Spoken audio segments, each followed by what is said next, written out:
Hi, I'm Sarah Brown, and I'd like to welcome you to TorchLight Entertainment. TorchLight's a new label that we've created to bring you non-violent, very erotic fantasies that you're sure to enjoy. We're going to try to bring you 6 to 8 films a year with a wide variety of subject matters. Now, we've started off with Virgin Hunters, and that stars, well, me, and we're sure you're going to like it. We're very excited about this new label, and we hope you will be too. Right now I'm on the set from TorchLight's next release. It's called Beach Babes from Beyond. It's about 3 bikini babes from outer space who get stranded on Earth and start to learn our ways and waves. We also have 2 other projects in the works. One's called Huntress. It's a very interesting Beauty and the Beast story with a very strange twist.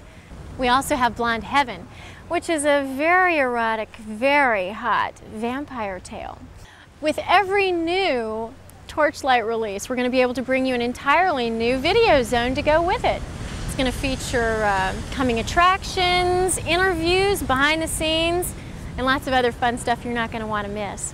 So, I hope you've enjoyed the show, and I'll be seeing you on the very next edition of TorchLight's Videozone.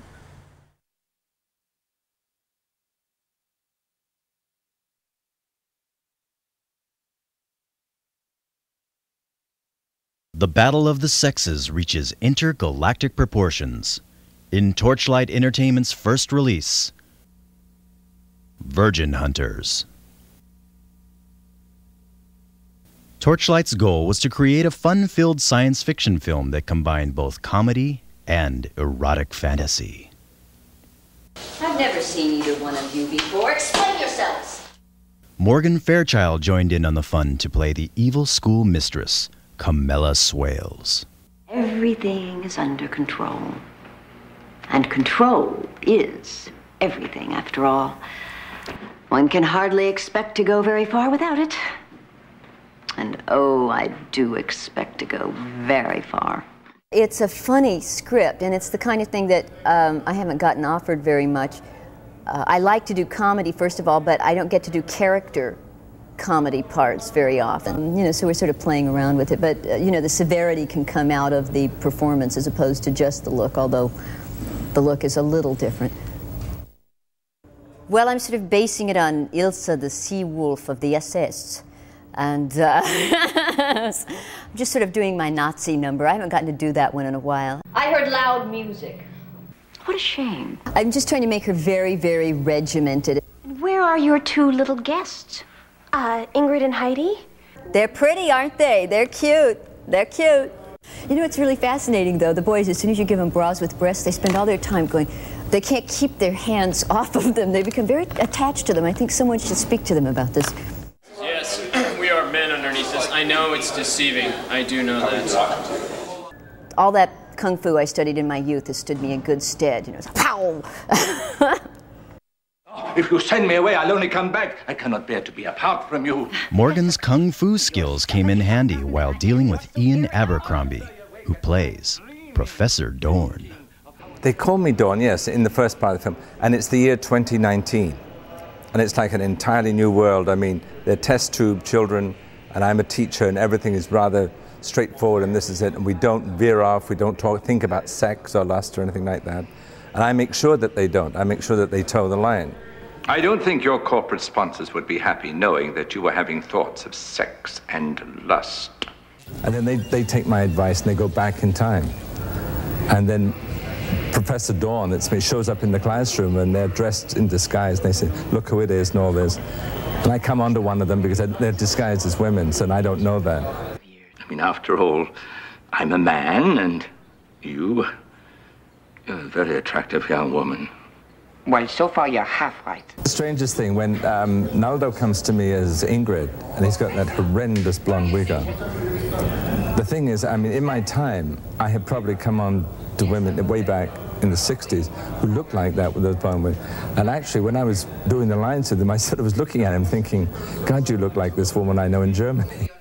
It's comedy, and it's funny, and it's light fare, which is, you know, there's a market for it. You know, I mean, we're getting very heavy with what's happening around us, and I think this sort of thing is just ideal.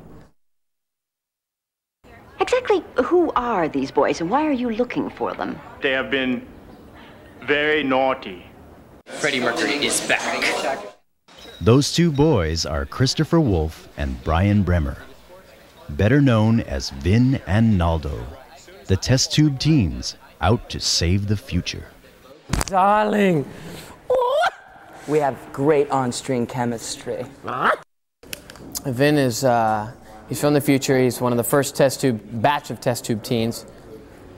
He's not a stupid guy, but he's just not the brightest. And he's naive. He just blurts out of his mouth whatever happens. He kind of just does whatever naturally comes instinctive to him. He doesn't think before he does things. He just does them. What the hell is it? It's a time chamber.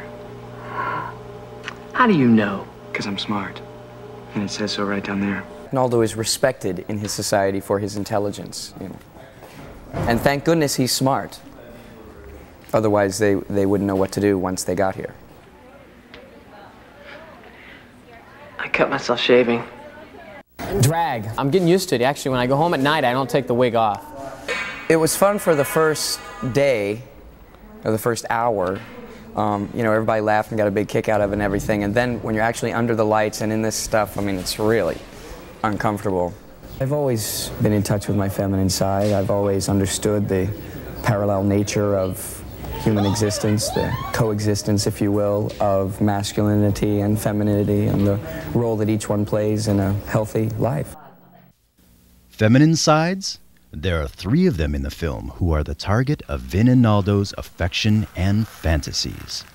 Rena, Samantha Cummings, and Maggie. The dream sequence, yeah, it was a lot of fun. It was a lot of fun. That's always very, it's a lot of fun for the crew, and usually makes me a little bit nervous. I try to get them to put the thin filter on the camera, so or the perky filter. It's a little bit of checking in the mirror and a little Dutch courage and good people to work with and a spirit of fun. But it is so amazing at what they can and will do. The special effects that I was involved in actually include the hydraulics on the bra that they have put inside this dress. It's amazing. It is quite something. Here, I'm gonna go. Now, can you imagine being encased in this? Do I look real comfortable? I'm not sure. But you can tell me how it looks later. I'm Samantha. Samantha Cummings? The Samantha Cummings? Well, I don't know if I'm the Samantha Cummings, but I'm a Samantha Cummings. Oh, huh. So, have you ever thought of doing any modeling? No. You will. It's like being a Playboy centerfold, but not really being one. Wait a minute. What's your name? Maggie. This is a lot of fun because I get to wear these glasses and I get to be a dork. Chris and Brian, they're just so funny. They're so funny to work with, and Morgan is just, she's so funny. I didn't expect her to be so funny. It's just, we have such a hard time not busting up. It's great. They don't fantasize about me. Oh. I wind up with Naldo. Brian, there's no passionate climactic love scene or anything like that, but you can just tell we're made for each other. we're just nerd power. That's what we are together. The Fourth Dimension Club was the setting for the exciting climax of the movie. While the guys practiced some new dance steps, the girls got a quick touch-up. With the lights ready and the camera rolling, the party got started.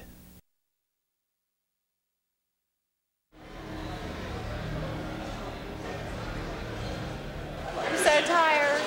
My feet are tired. There you go, my little Fred Flintstone feet. With long hours and the group having so much fun, how did the actors stay focused? It's acting. Virgin Hunters. Saving the future was never so much fun.